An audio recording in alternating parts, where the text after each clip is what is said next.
Keselamatan pasien adalah prinsip dasar dalam pelayanan kesehatan. Menurut Departemen Kesehatan RI tahun 2008, keselamatan pasien rumah sakit adalah suatu sistem di mana rumah sakit membuat asuhan pasien lebih aman.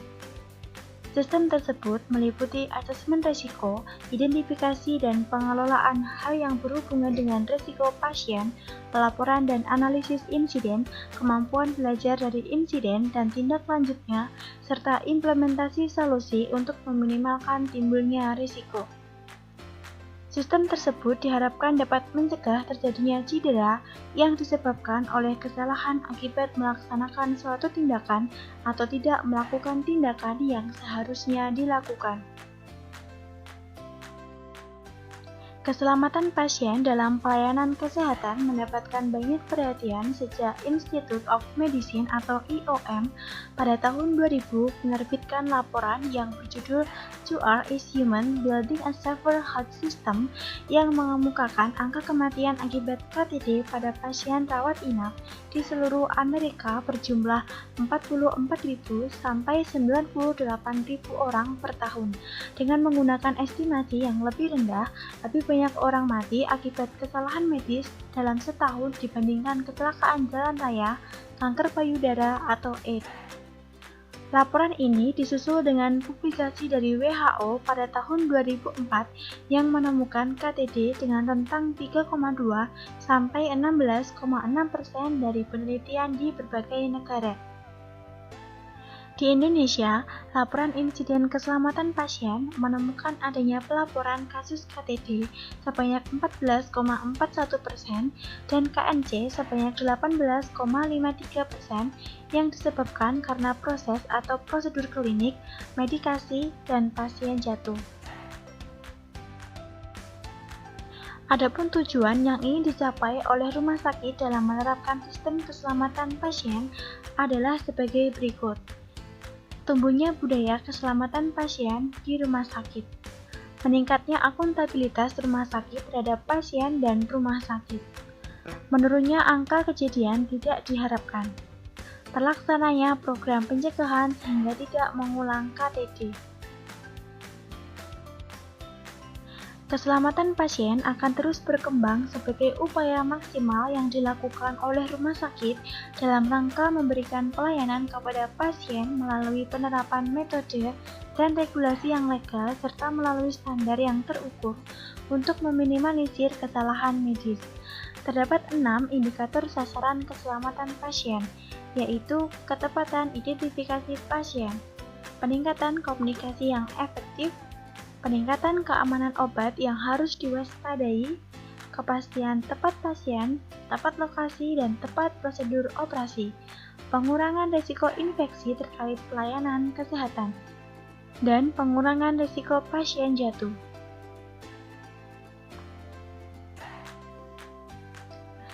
Identifikasi pasien adalah proses pengumpulan data dan pencatatan yang berisi tentang bukti-bukti dari seseorang yang berguna untuk menetapkan dan menyamakan keterangan tersebut dengan pasien yang bersangkutan. Identifikasi pasien yang tepat sangat berguna untuk meminimalisir adanya kecelakaan yang disebabkan kurangnya ketelitian dalam membedakan pasien. Hal yang diidentifikasi adalah pasien diidentifikasi menggunakan gelang identitas dan identitas pasien. Pasien diidentifikasi dengan warna gelangnya. Gelang identitas pasien dibedakan menjadi beberapa jenis, yaitu gelang berwarna merah muda untuk pasien perempuan, gelang berwarna biru untuk pasien laki-laki, gelang berwarna merah untuk pasien dengan alergi tertentu, gelang berwarna kuning untuk pasien dengan risiko jatuh. Adapun tujuan dari identifikasi pasien adalah sebagai berikut. Mendeskripsikan dan memastikan tidak terjadinya kesalahan dalam mengidentifikasi pasien saat melakukan perawatan di rumah sakit. Mengurangi kejadian kesalahan yang berhubungan dengan kesalahan identifikasi pasien, seperti salah pasien, salah prosedur, salah medikasi, salah transfusi, dan kesalahan dalam pemberian diagnosa. Mengurangi angka kejadian cedera pada pasien. Dalam pelaksanaannya, rumah sakit pasti menetapkan prinsip guna mengidentifikasi pasien, antara lain, semua pasien, baik yang dirawat inap, IGD, maupun sedang dilakukan prosedur medis, harus diidentifikasi dengan benar pada saat masuk rumah sakit dan selama masa perawatan. Pasien harus menggunakan gelang identifikasi yang berisikan minimal 2 identitas, yaitu nama dan tanggal lahir. Tujuan menggunakan gelang identifikasi adalah untuk mengidentifikasi pemakai dan menghindari adanya kesalahan dalam pemberian layanan kesehatan. Gelang identitas harus selalu digunakan pada saat pasien berada di rumah sakit dan ketika melakukan tindakan medis.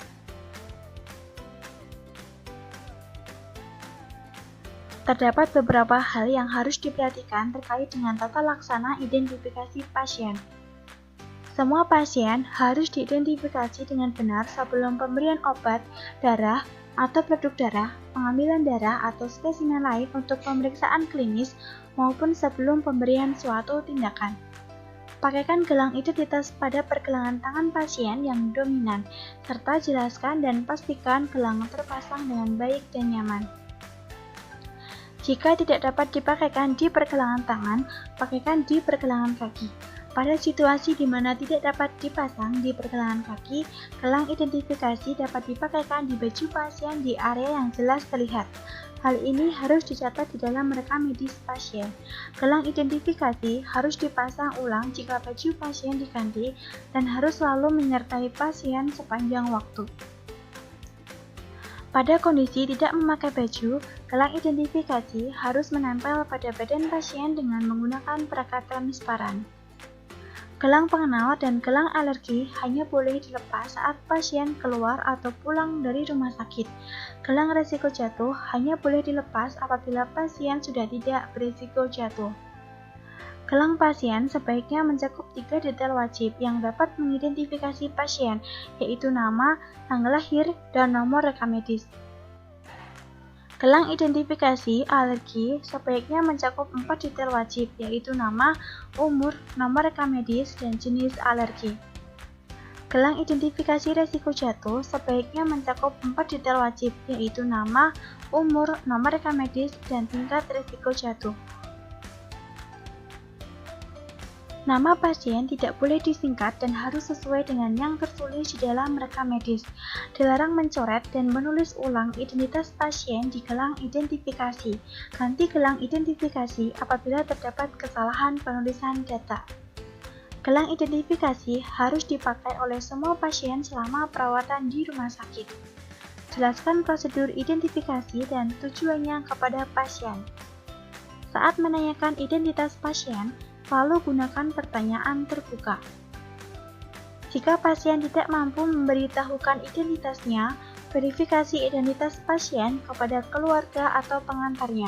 Jangan menjadikan gelang pengenal sebagai satu-satunya bentuk identifikasi sebelum dilakukan suatu intervensi. Tanyakan ulang nama dan tanggal lahir pasien, kemudian bandingkan jawaban pasien dengan data yang tertulis di gelang pengenalnya. Pengecekan gelang identifikasi dilakukan tiap kali bergantian jaga perawat. Sebelum pasien ditransfer ke unit lain, lakukan identifikasi dengan benar dan pastikan gelang identifikasi terpasang dengan baik. Unit yang menerima transfer pasien harus menanyakan ulang identitas pasien dan membandingkan data yang diperoleh dengan yang tercantum di gelang identifikasi. Jika pasien tidak menggunakan gelang identifikasi karena sesuatu hal, petugas harus lebih waspada dan mencari jalan lain untuk mengidentifikasi pasien dengan benar sebelum dilakukan prosedur kepada pasien. Berikut adalah beberapa prosedur yang membutuhkan identifikasi pasien, antara lain pemberian obat-obatan, prosedur pemeriksaan radiologi, intervensi pembedahan dan prosedur invasif lainnya, transfusi darah, pengambilan sampel, transfer pasien, dan konfirmasi kematian. Beberapa hal yang harus diperhatikan terkait pelepasan gelang identifikasi yaitu sebagai berikut. Yang bertugas melepas gelang identifikasi adalah perawat yang bertanggung jawab terhadap pasien selama masa perawatan di rumah sakit. Gelang pengenal, gelang merah muda atau biru hanya dilepas pada saat pasien pulang atau keluar dari rumah sakit. Gelang untuk alergi atau gelang merah hanya dilepas pada saat pasien pulang atau keluar dari rumah sakit. Gelang untuk resiko jatuh atau gelang kuning hanya dilepas pada saat pasien sudah tidak berisiko jatuh. Gelang identifikasi dilepas setelah semua proses selesai dilakukan. Proses ini meliputi pemberian obat-obatan kepada pasien dan pemberian penjelasan mengenai rencana perawatan selanjutnya kepada pasien dan keluarga. Gelang identifikasi yang sudah tidak dipakai harus digunting menjadi potongan-potongan kecil sebelum dibuang ke tempat sampah. Beberapa hal yang harus diperhatikan ketika terjadi insiden kesalahan identifikasi pasien adalah sebagai berikut.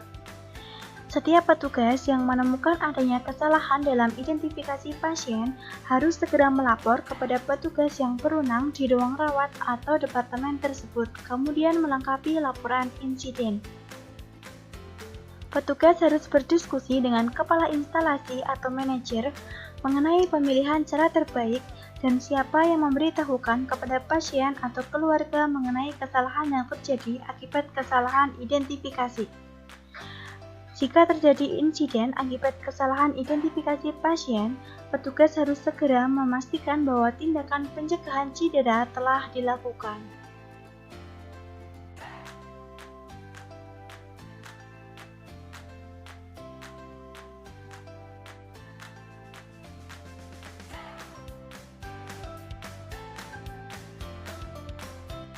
Selamat pagi, perkenalkan saya Nurse Irma. Sebelumnya, apakah benar ini dengan Ibu Nurul Isnaini? Selamat pagi, Nurse. Iya, benar. Baik Ibu, di sini saya akan melakukan pemberian instruksi obat kepada Ibu. Sebelumnya, bisakah Ibu menyebutkan nama lengkap dan tanggal lahir Ibu? Baik, Nurse. Nama saya Nurul Isnaini. Saya lahir pada 4 September tahun 2000.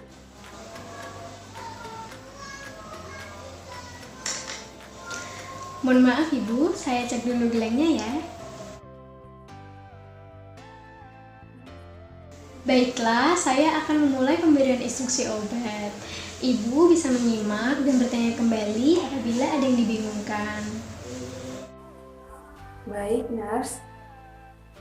Ini obat loperamid diminum 3 kali sehari setelah makan.